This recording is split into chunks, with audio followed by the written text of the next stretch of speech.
अस्सलाम वालेकुम। आज हम डिस्कस करेंगे about haematopoiesis. So first of all ये चीज़ डिस्कस करनी चाहिए कि ये हेमेटोपोइसिस क्या चीज़ है।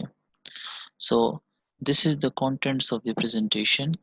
इंट्रोडक्शन टू हेमेटोपोइसिस ये हम डिस्कस करेंगे। उसके स्टेजेस क्या-क्या हैं, स्टेजेस ऑफ हेमेटोपोइसिस, और उसके बाद जो उसकी जो हायरार्की है हेमेटोपोइसिस की, वो आगे हम डिस्कस करेंगे।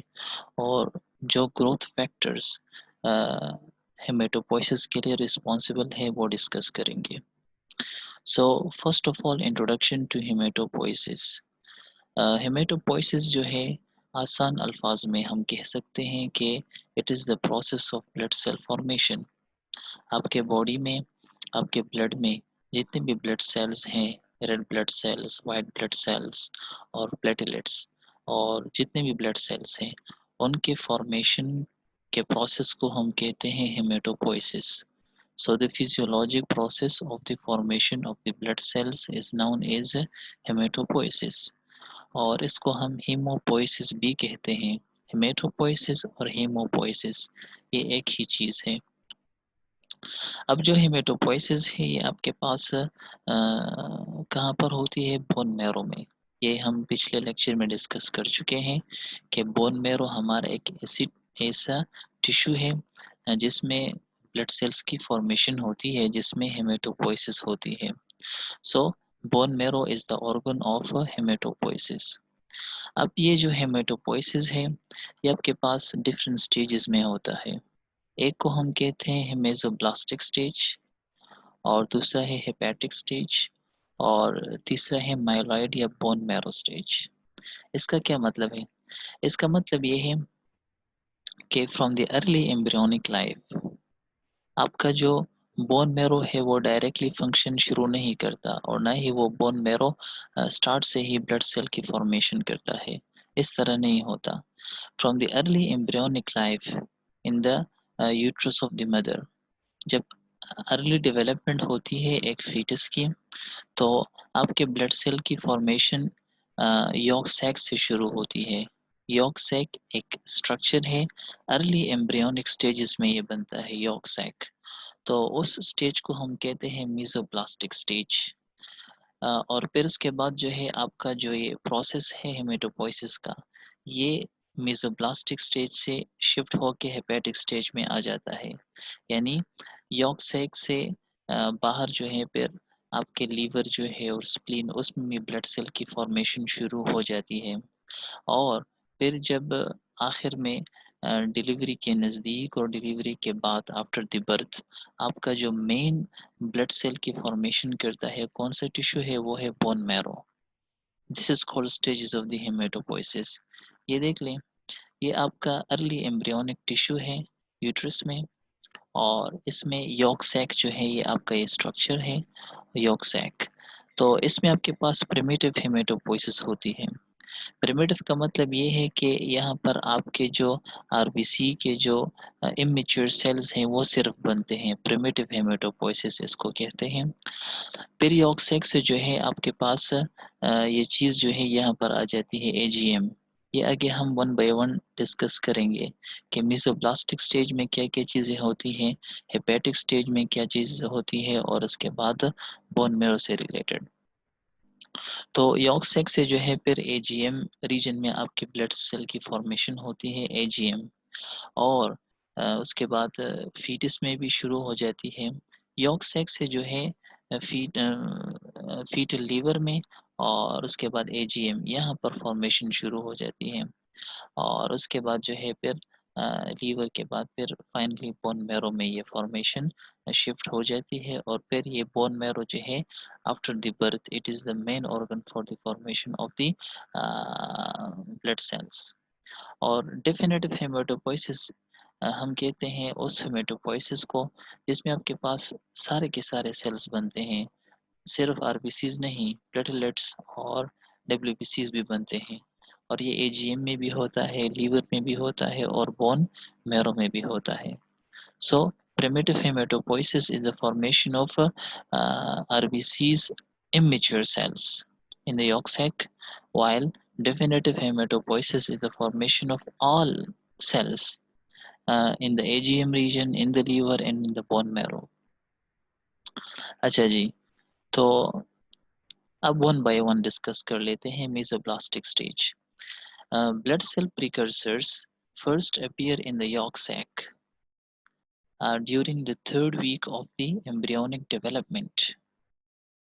ब्लड सेल प्रिकर्सर का मतलब ये है, प्रिकर्सर हम इमेच्योर सेल्स को कहते हैं. This is called precursors. So आपके जो ब्लड सेल्स के प्रिकर्सर्स हैं वो पहले कहाँ पर अपीयर होते हैं? यॉर्क सेक में. फिर आपका डेफिनेटिव हेमेटोपोइसिस शुरू हो जाता है कहाँ पर? It first begins in the intra embryonic AGM region after several weeks. पहले यॉर्क सैक में प्रिकर्सर सेल्स अपीयर होते हैं और फिर आपका जो प्रॉपर हेमेटोपोइसिस है वो इस एजीएम रीजन में शुरू हो जाता है. एजीएम का मतलब क्या है? Aorta, gonad, mesonephros. ये भी एक टिश्यू है, एक स्ट्रक्चर है early embryonic stages of life में ऑफ द फीटस. फिर आपका हेपेटिक स्टेज जो है वो फिर शुरू हो जाता है. किस तरह? आपकी जो हेमेटोपोइसिस है यहाँ से शिफ्ट होके फिर कहाँ पर शुरू हो जाती है? स्प्लीन में, लीवर में, लिम्फ नोड्स में और थाइमस में. थाइमस में मोस्टली आपके लिम्फोसाइट्स बनते हैं. तो ये हेपेटिक स्टेज है. और तीसरा जो है वो बोन मैरो का है. बोन मैरो कब फॉर्मेशन शुरू करता है ब्लड सेल्स की? So bone marrow starts producing the blood cells around 3 to 4 months and by birth becomes the exclusive site of the blood cell formation. Inside the uterus ये 3 to 4 months से ये bone marrow जो है फिर blood cell की formation शुरू कर देता है. 3 और 4 मंथ ऑफ द गेस्टेशन. और जब एक इंडिविजुअल पैदा हो जाता है बाय बर्थ तो सिर्फ बोन मैरो में ही जो है आपके ब्लड सेल की फॉर्मेशन होती है. It becomes the exclusive site of the blood cell formation. अब यंगर एज में जो है आपका सारा स्केलेटन जो है उसके अंदर जो मैरो पड़ा हुआ होता है वो ब्लड सेल की फॉर्मेशन करता है. Whole of the skeletal marrow participates in the blood cell production. लेकिन लेट चाइल्डहुड में जब उम्र बढ़ती जाती है haematopoiesis becomes restricted to the flat bones. फिर सारे के सारे स्केलेटन में ब्लड सेल की फॉर्मेशन नहीं होती. सिर्फ फ्लैट बोन्स लाइक स्टर्नम में, रिब्स में, इलियक बोन्स में, वर्टिब्रा में और proximal ends of the long bones उनमें सिर्फ रेड मैरो होता है और उनमें जो है ब्लड सेल की फॉर्मेशन होती है. सारे के सारे स्केलेटन में ब्लड सेल की फॉर्मेशन नहीं होती. At other skeletal sites, hematopoietic areas are replaced by fat cells. तो अब जो रिमेनिंग स्केलेटन है उसका क्या होगा? वो जो रिमेनिंग स्केलेटन है और उसमें जो पड़ा हुआ मैरो है वो फिर फैट सेल्स में कन्वर्ट हो जाता है और उसको हम कहते हैं येलो मैरो. और येलो मैरो जो है वो ब्लड सेल्स की फॉर्मेशन नहीं करता, इनएक्टिव होता है. तो ये बोन मैरो स्टेज है. अच्छा जी, इमरजेंसी केस में फिर रेड और येलो मैरो का क्या किस्सा होगा वो हम पिछले लेक्चर में भी डिस्कस कर चुके हैं. However, when there is increased demand for the blood cell production, a conversion of yellow fatty inactive marrow to red active marrow can occur. आपका जो येलो मैरो है वो फिर इमरजेंसी सिचुएशन में रेड मैरो में कन्वर्ट हो जाता है और फिर वो ब्लड सेल की फॉर्मेशन शुरू कर देता है. अब एक्सट्रीमली सीवियर केसेस में आपके पास बोन मैरो से बाहर भी जो है ब्लड सेल की फॉर्मेशन शुरू हो जाती है, like in the liver, like in the spleen. Bone marrow में भी होती है और बोन मैरो से बाहर टिश्यू में लाइक स्प्लीन और लीवर में उसमें भी शुरू हो जाती है और इसको हम कहते हैं एक्स्ट्रा मेडुलरी हेमेटोपोइसिस. ये हम डिस्कस कर चुके हैं. अब थर्ड जो हेडिंग है वो है हिरार्की ऑफ हेमेटोपोइसिस. हिरार्की जो है हम उर्दू में इसको हम कहते हैं एक शजरा जो कि स्टार्ट से शुरू होके फिर फाइनल स्टेजेस पे पहुंचती है. इस तरह की चीज़ को हम कहते हैं हिरार्की. ये फर्स्ट स्टेज है, फिर इसके बाद ये, फिर इसके बाद ये। तो इसको हम कहते हैं हायरार्की ऑफ द हेमेटोपोइसिस। अब ये ब्लड सेल की जो हायरार्की है ये बहुत ही सिंपल है, लेकिन इस डिस्क्रिप्शन से पहले हमें ये चीज़ समझनी होगी। ये देख लें, ये आपका बोन मैरो है, बोन मैरो में आपके पास स्टेम सेल्स होते हैं और स्टेम सेल्स में प्रॉपर्टी ये है कि ये सेल्फ रिन्यूअल भी कर सकता है और डिफरेंशिएशन भी कर सकता है। किस तरह? ये आपका एक सेल है, ये 2 में डिवाइड हो जाता है। तो जो एक सेल है वो इस स्टेम सेल वर्क करता है और ये उसकी जगह को वापस रिप्लेस कर लेता है, ये स्टेम सेल। और this is called self renewal, दोबारा अपने आप को पैदा करना, this is called self renewal.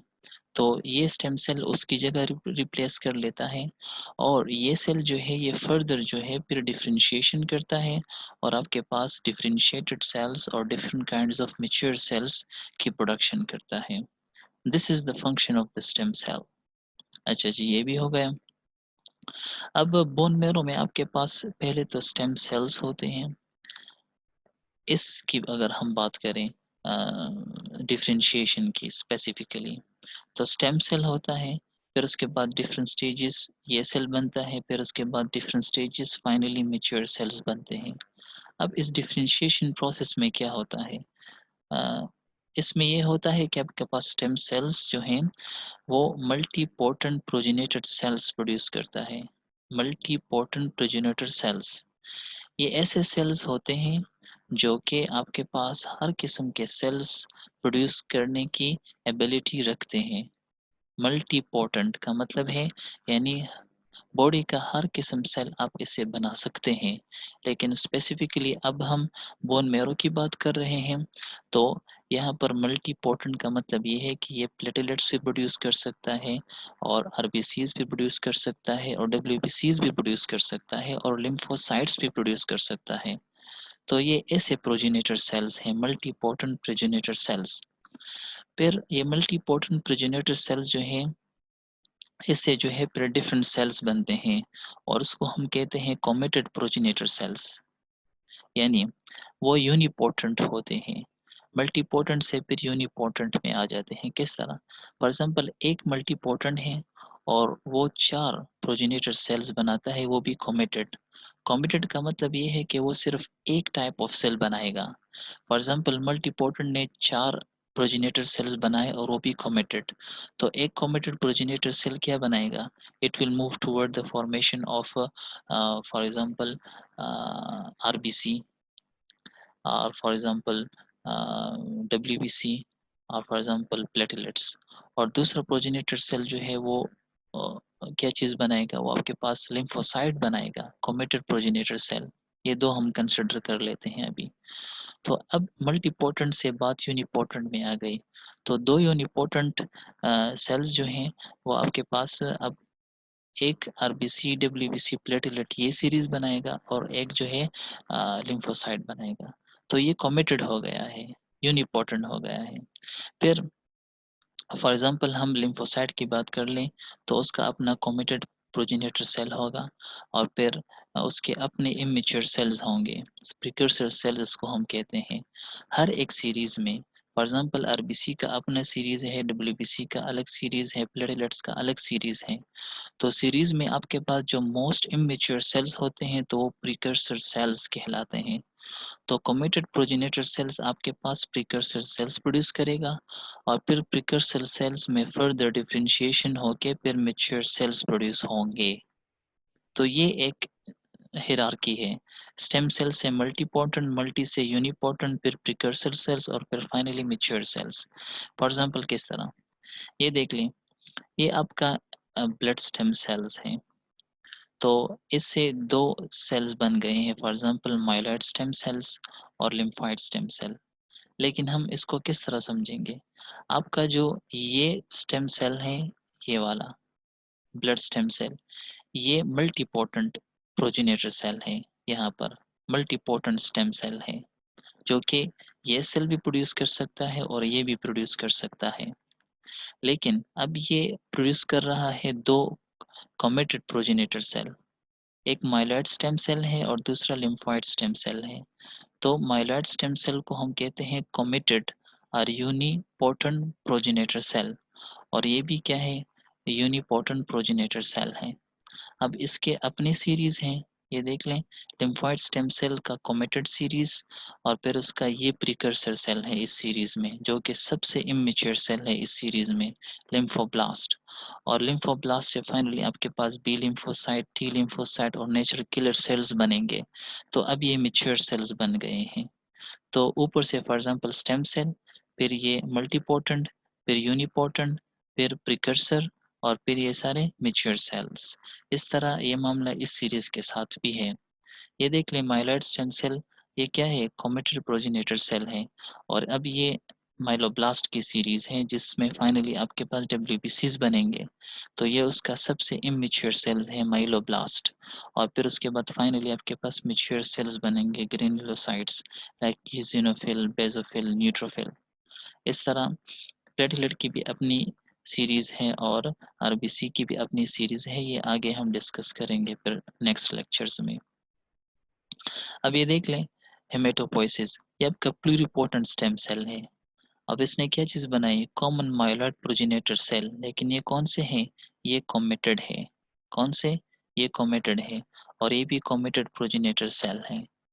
अब इसका जो है कॉमन माइलॉइड प्रोजेनेटर सेल, इसके 3 सीरीज़ेस हैं। एक ये सीरीज़ है, दूसरा ये सीरीज़ है, और तीसरा ये सीरीज़ है। अब सीरीज़ को हम लाइनेज भी कहते हैं, LINEAGE, लाइनेज और सीरीज़ एक ही बात है। तो आपका जो माइलॉइड प्रोजेनेटर सेल है, वो इस सीरीज़ के थ्रू जो है आरबीसी प्रोड्यूस करेगा, इस सीरीज़ के थ्रू जो है प्लेटलेट्स प्रोड्यूस करेगा, और इस सीरीज़ के थ्रू जो है मोनोसाइट्स और न्यूट्रोफिल्स प्रोड्यूस करेगा। न्यूट्रोफिल, इओसिनोफिल, बेसोफिल, ये 4 सेल्स प्रोड्यूस करेगा इस सीरीज़ के थ्रू। वो किस तरह, आपके जो कॉमन माइलॉइड प्रोजेनेटर सेल हैं, ये तो कॉमेटेड प्रोजेनेटर सेल हैं। अब ये जो है ख़ास किस्म के सेल्स बनाएँगे, ये सारे किस्म के सेल्स बनाएँगे, आरबीसी, प्लेटलेट, ये सारे। अब फॉर एग्ज़ाम्पल हम अगर आरबीसी की बात करें, तो कॉमन माइलॉइड प्रोजेनेटर सेल, इससे कॉलोनी फॉर्मिंग यूनिट एरिथ्रॉइड भी बन सकती है, और इसी माइलॉइड प्रोजेनेटर सेल से कॉलोनी फॉर्मिंग यूनिट मेगाकैरियोसाइट भी बन सकता है, और इस कॉमन माइलॉइड प्रोजेनेटर सेल से colony forming unit GM, granulocyte और मोनोसाइट, ये चीज़ भी बन सकती है। ये आपके ग्रोथ फैक्टर पर डिपेंड करता है, वो आगे हम डिस्कस करेंगे कि आपका ये कॉमेटेड प्रोजेनेटर सेल किस सीरीज़ की तरफ जाएगा, आरबीसी सीरीज़ की तरफ, या प्लेटलेट सीरीज़ की तरफ, या ग्रेनुलोसाइट सीरीज़ की तरफ। ये आपके प्रोटीन्स और ग्रोथ फैक्टर्स पर डिपेंड करता है, वो आगे हम डिस्कस करेंगे। फॉर एग्जाम्पल, आपके ग्रोथ फैक्टर के मुताबिक ये कॉमेटेड प्रोजेनेटर सेल अब इस कॉलोनी फॉर्मिंग यूनिट एरिथ्रॉइड में कन्वर्ट हो गया है। तो अब इसमें जो है फर्दर क्या होगा, डिफरेंशिएशन होगी, और फाइनली आरबीसी बनेगा। तो कॉलोनी फॉर्मिंग यूनिट जो है, ये भी कॉमेटेड प्रोजेनेटर सेल है। क्या चीज़ है, ये भी कॉमेटेड प्रोजेनेटर सेल है। ये और ये कॉमन माइलॉइड प्रिकर्सर सेल, और ये कॉलोनी फॉर्मिंग यूनिट, ये और ये 3 जो है, इसको हम कह सकते हैं कि ये कॉमेटेड प्रोजेनेटर सेल्स हैं। अब ये कॉलोनी फॉर्मिंग यूनिट एरिथ्रॉइड, ये ऐसा सेल है, ऐसा कॉमेटेड यूनिपोटेंट प्रोजेनेटर सेल है, जो कि आपके पास सिर्फ और सिर्फ आरबीसी बनाएगा। तो पहले जो है ये इमेच्योर सेल बनाएगा, pro erythroblast, this is called precursor cell of the RBC series या आरबीसी लाइनेज, और फिर उसमें फर्दर डिफरेंशिएशन होगी, और फिर रेटिकुलोसाइट बनेगा, और फिर रेड ब्लड सेल्स बनेंगे। और इस तरह जो है कॉमन माइलॉइड प्रोजेनेटर सेल से अगर ये चीज़ डिराइव हो गई, तो ये भी अकोमोडेटेड प्रोजेनेटर सेल है। तो ये कॉलोनी फॉर्मिंग यूनिट मेगाकैरियोसाइट है, CFU मेगाकैरियोसाइट। फिर इसमें फाइनली मेगाकैरियोब्लास्ट बनेगा, अब ये प्रिकर्सर सेल है, और फिर मेगाकैरियोसाइट बनेगा, और फिर फाइनली प्लेटलेट्स बनेंगे। अगर ग्रोथ फैक्टर के मुताबिक ये कॉलोनी फॉर्मिंग यूनिट बन गई, ग्रेनुलोसाइट, मोनोसाइट, तो फिर एक मोनोब्लास्ट बनेगा, इससे मोनोब्लास्ट भी बन सकता है और माइलोब्लास्ट भी बन सकता है, ये आपके ग्रोथ फैक्टर्स पर डिपेंड करता है। सो अगर मोनोब्लास्ट है, तो फिर ये इमेच्योर सेल है, प्रिकर्सर सेल है, मोनोसाइट के लिए। समझ आया कि मोनोसाइट से फिर फाइनली मैक्रोफेजेस बनते हैं और ये माइलोब्लास्ट जो है यहाँ से डिराइव होगा और ये कौन-कौन से सेल्स बनाएगा? न्यूट्रोफिल्स बनाएगा, इओसिनोफिल बनाएगा और बेसोफिल बनाएगा। अगर ये न्यूट्रोफिल का माइलोब्लास्ट है तो फिर हम कहेंगे न्यूट्रोफिलिक माइलोब्लास्ट। अगर ये इओसिनोफिल का है तो फिर इओसिनोफिलिक माइलोब्लास्ट और अगर ये बेसोफिल का है तो फिर मेसोफिलिक माइलोब्लास्ट। ये माइलोब्लास्ट सीरीज़ जो है इन तीनों सेल्स को प्रोड्यूस करता है। एक टाइम पर एक ही सेल प्रोड्यूस करेगा, लेकिन डिपेंडिंग अपॉन योर माइलोब्लास्ट। अब ये जो common myeloid progenitor lymphoid progenitor cell है, इससे लिम्फोसाइट्स बनेंगे। तो कुछ टी लिम्फोसाइट्स होंगे, कुछ बी लिम्फोसाइट्स होंगे और फाइनली ये मैच्योर होंगे कहाँ पर? स्प्लीन में या थाइमस में। मोस्टली थाइमस में लिम्फोसाइट्स की मैच्योरेशन होती है और जो बी लिम्फोसाइट्स है वो आपके पास प्लाज्मा सेल्स भी बनाते हैं। तो आपके पास जो कॉमन लिम्फोइड प्रोजेनेटर सेल हैं, ये प्री बी सेल्स और प्रो थाइमोसाइट, ये दोनों जो है ये प्रिकर्सर सेल्स हैं। Pre B cell precursor cell हैं किसका? बी लिम्फो ये दोनों जो है आपके पास क्या है? प्रिकर्सर सेल है बी लिम्फोब्लास्ट और प्री बी सेल्स और finally B lymphocyte mature cells हैं। इस सर प्रोथाइमोसाइट और टी लिम्फोब्लास्ट ये प्रीमेच्योर प्रिकर्सर सेल्स हैं, इमैच्योर सेल्स हैं और ये जो है आपके पास टी लिम्फोसाइट मैच्योर सेल है। और यहाँ पर जो प्लाज्मा सेल है ये कहाँ से प्रोड्यूस हो रहे हैं? बी लिम्फोसाइट से। प्लाज्मा सेल हम उस सेल्स को कहते हैं जो कि एंटीबॉडी प्रोडक्शन करता है। तो ये एक जनरल ओवरव्यू थी for the formation of the blood sales. अब ये देख लें, इस चीज़ की समझ अब आपको आएगी। ब्लड स्टेम सेल है, ये आपका मल्टीपोटेंट है। माइलॉइड स्टेम सेल कोमेटेड है, ये भी कोमेटेड है। माइलॉइड स्टेम सेल से फिर फाइनली क्या बनेगा? कॉलोनी फॉर्मिंग यूनिट्स बनेंगे और कॉलोनी फॉर्मिंग यूनिट इरेथ्रॉइड से आरबीसी बनेगा। कॉलोनी फॉर्मिंग यूनिट मेगाकैरियोसाइट से प्लेटलेट्स बनेंगे और colony forming unit granulocyte monocyte. तो ग्रेनुलोसाइट वाले सीरीज से माइलोब्लास्ट और फाइनली ये सारे ग्रेनुलोसाइट्स बनेंगे बेसोफिल, इओसिनोफिल, न्यूट्रोफिल। आपका जो लिम्फोइड स्टेम सेल है ये कमिटेड यूनिपोटेंट है, ये प्रिकर्सर सेल है लिम्फोब्लास्ट और फाइनली मैच्योर सेल्स हैं B lymphocyte, T lymphocyte, natural killer cells और ये सारे वाइट ब्लड सेल्स हैं B T natural killer cells, eosinophil, basophil, neutrophil. This is called white blood cells of your blood. अब इसकी description पढ़ लेते हैं। All blood cells are derived from the pluripotent hematopoietic stem cell, बिल्कुल clear, which are present in small numbers in the bone marrow. The hematopoietic stem cell is the most primitive cell in the bone marrow. ये सबसे ऊपर वाला cell है, सबसे पहले वाला cell यही है, most primitive cell in the bone marrow. It has the ability of proliferation and self renewal. ये डिवीजन भी करता है, डिफरेंशिएशन भी करता है और सेल्फ रिन्यूअल भी करता है। The capacity of the self renewal permits lifelong continuation of the process. तो अगर सेल्फ रिन्यूअल की प्रॉपर्टीज में है तो फिर ये सेल ख़त्म नहीं हो सकते और लाइफ लॉन्ग आपका ये प्रोसेस चलता रहेगा। The myeloid and lymphoid stem cells originate from the pluripotent haematopoietic stem cell. ये देख लें, माइलॉइड और लिम्फोइड ये दोनों कहाँ से ओरिजिनेट हो रहे हैं? प्लूरिपोटेंट से। और ये क्या होंगे? ये यूनिपोटेंट स्टेम सेल्स होंगे। माइलॉइड से आपके पास कौन सी चीज़ें बनेंगी? आरबीसी, डब्ल्यूबीसी, स्पेशली ग्रेनुलोसाइट्स जो हैं और प्लेटलेट्स, ये माइलॉइड से प्रोड्यूस होंगे और जो लिम्फोइड है वो आपके पास स्पेशली लिम्फोसाइट्स बनाएगा, बी लिम्फोसाइट, टी लिम्फोसाइट और नेचुरल किलर सेल्स। ये देख लें, आपका रेड सेल्स, ग्रेनुलोसाइट्स और monocytes and platelets, they are derived from the myeloid stem cell, while B and T lymphocytes are formed from the lymphoid stem cells. ये हम discuss कर चुके हैं ये सारी चीज़ें।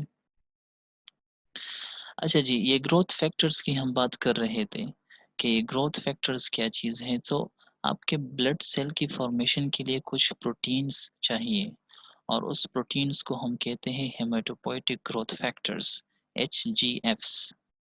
सो these are the group of proteins और उनका फंक्शन क्या है? Regulate the proliferation, differentiation and maturation of the haematopoietic progenitor cells. Progenitor cells की डिफरेंशिएशन करना, उनकी मैच्योरेशन करना और उनकी प्रोलाइफरेशन हम कहते हैं डिवीजन को, ये कंट्रोल करता है ये प्रोटीन सारे। दूसरा फंक्शन ये है influence the commitment of progenitor to specific lineage, एक खास डायरेक्शन में। ये देख लें, यहाँ पर कॉमन माइलॉइड प्रोजेनेटर सेल है, तो इस डायरेक्शन में लाने के लिए या इस डायरेक्शन में लाने के लिए एक स्पेसिफिक लिनीज और सीरीज में लाने के लिए आपके पास ग्रोथ फैक्टर्स चाहिए। तो ये इसका फंक्शन है, influence the commitment of progenitors to specific lineages। और तीसरा जो फंक्शन है, affect the function and survival of mature blood cells. आपके ब्लड सेल्स का जो फंक्शन है और उसका जो सर्वाइवल है, ये भी ये प्रोटीन रेगुलेट करते हैं। अब ये प्रोटीन्स जो हैं, they are produced by different types of cells which include T lymphocytes produce करते हैं, macrophages, fibroblasts, endothelial cells and renal interstitial cells. ये सारे जो हैं आपके पास ये प्रोटीन्स प्रोड्यूस करते हैं। अब दो किस्म के ये प्रोटीन्स हैं, एक को हम कहते हैं मल्टी लाइनेज HGFs। अब मल्टी लाइनेज का क्या मतलब है कि ये डिफरेंट सीरीज़ को और डिफरेंट लाइनेजेस को कंट्रोल करता है। ये जो है, फॉर एग्जांपल ये एक लाइनेज है, ये दूसरा है, ये तीसरा है। तो आपके डिफरेंट लाइनेजेस को कुछ प्रोटीन्स कंट्रोल करते हैं और उसको हम कहते हैं multi lineage haematopoietic growth factors. They have action on more than one cell line. और कुछ लाइनेज रिस्ट्रिक्टेड होते हैं, यानी they will act on one specific cell line. अब फॉर एग्जांपल मल्टी लाइनेज कौन कौन से हैं? एक है GMCSF यानी granulocyte macrophage colony stimulating factor, इसकी एब्रीवेशन है। और इंटरल्यूकिन 3, ये जो है मल्टी लाइनेज है। और जो लाइनेज रिस्ट्रिक्टेड ग्रोथ फैक्टर्स हैं वो एरिथ्रोपोइटिन है। अब एरिथ्रोपोइटिन ये आप सब जानते हैं कि ये किस चीज़ को कंट्रोल करता है, and it is controlling the RBC production. Erythropoietin जो है ये किडनी से रिलीज होता है, रीनल इंटरस्टिशियल सेल से, और फिर ब्लड के थ्रू बोन मैरो में आता है और आपके आरबीसी की जो प्रोडक्शन है और आपकी जो आरबीसी लाइनेज है, सीरीज है, उसको इंक्रीज कर लेता है। उसकी जो एक्टिविटी है वो इंक्रीज कर लेता है, तो आरबीसी आपके साथ फिर ज़्यादा बनते हैं। तो अब ये देख लें, ये लाइनेज रिस्ट्रिक्टेड ग्रोथ फैक्टर है। इस तरह GCSF जो है ग्रेनुलोसाइट कॉलोनी स्टिमुलेटिंग फैक्टर, ये सिर्फ ग्रेनुलोसाइट वाले सीरीज को कंट्रोल करेगा। अब MCSF जो है मैक्रोफेज कॉलोनी स्टिमुलेटिंग फैक्टर, तो ये भी एक सीरीज को कंट्रोल करता है। तो ये आपके लाइनेज रिस्ट्रिक्टेड दें, ये सारे, ये सिर्फ नाम याद रख लें, ये भी काफ़ी है। Thank you.